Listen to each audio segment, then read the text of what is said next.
It's time for the One Bar and Lupagus Show, bringing you anything and everything Minnesota Vikings. Welcome to professional football.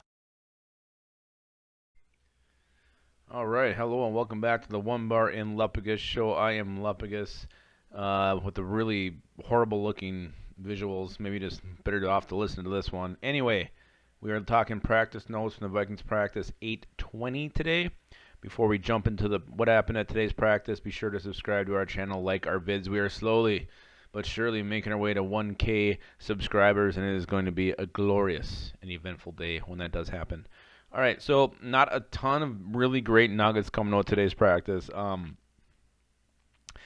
Today was basically the veterans had an off day. Not a lot of veterans getting a ton of work. Most of your starters had a chance to get a breather and just take it easy. Just get a day of rest. You got to have these days of rest in there for the starters every now and then. And today was one of the days for the Vikings. A couple things: Nate Meters, Armon Watts, and Courtney Davis were all back. That's really, really good news for Courtney Davis and his chances of making the team. He ain't going to make it on the sidelines. Nate Meters, it doesn't really matter. I think he's practice squad at best. Armon Watts, if he's going to actually compete for a starting job, he's got to get in there and get his reps. So having him back is huge. I do have high hopes for Armon Watts. Anybody who regularly watches our vids knows how I feel about Armon Watts.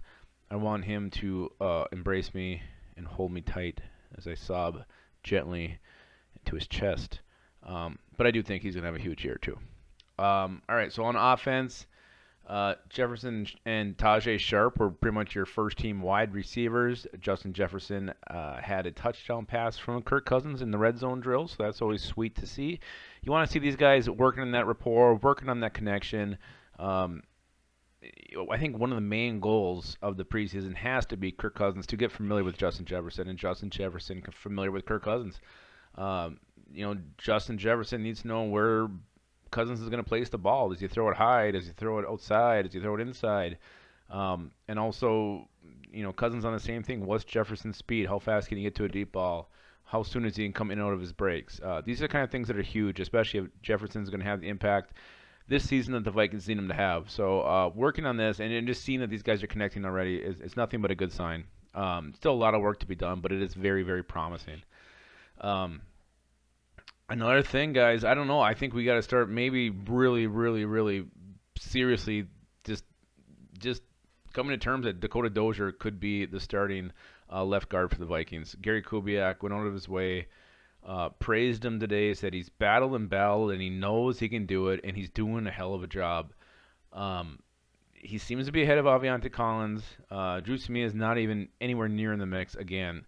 So don't be one bit surprised if on opening day against the Packers, your starting left guard is Dakota Dozier.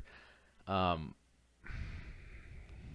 don't know. It still makes me a little bit nervous just seeing how he played last year. But if he's a starter from day one, he's ready to go, and he starts feeling confident in his ability, why not? At least it's not Pat Elflein at left guard. He might be at right guard, but he won't be at left guard. So Dakota Dozier, just start to accept it. He might be the left guard, and at this point, I think it would be almost foolish to bet against it at this point.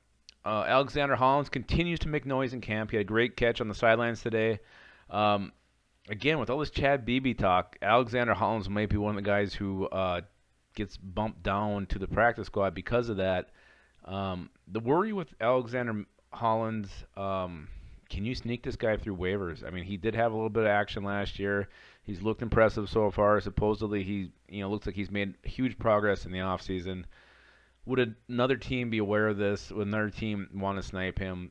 That's your worry. That's your major concern. I don't know. The Vikings got to decide. They're going to keep 5 or 6 receivers. If they keep 6, Hollins is definitely, I think, making the team. And I think Courtney Davis is probably the guy who's going to try to get slipped through waivers. No one's going to give a shit. Dylan Mitchell, he will be available after waivers. So if the Vikings want to sign him to the practice squad, no concerns there. But Hollins is a guy who's very interesting, and I'm also very high on, and I think he could definitely be on the 53-man roster. Not much for defense today. The one interesting thing was who took over for Harrison Smith, who was getting a rest day at first-team safety. It was not a rookie. It was Steven Parker, the veteran the Vikings brought in last week. again, not that I think Stephen Parker is going to change the world, but he's a veteran. He has experience, and in this COVID year with the shortened preseason, no OTAs, no mini camps, a guy who has some experience, who's played in NFL games and actually done fairly well with some pass breakups, some interceptions. He could be one of your backup safeties this year. So just start again with same as Dozier. Get used to the thought because Stephen Parker could be on the active roster in Week 1. Special teams news: Dan Bailey, boom, perfect again. Perfect in his field goals, perfect in extra points, and also perfect in his looks. Just nailing it on every level that he can. So that's it. Not a ton of juicy tidbits today. More like slightly overdone chunks of chicken. Not good juicy nuggets. So that's what we got. So guys, remember, always very important. Always keep the skull of yours in that hole of yours. All right.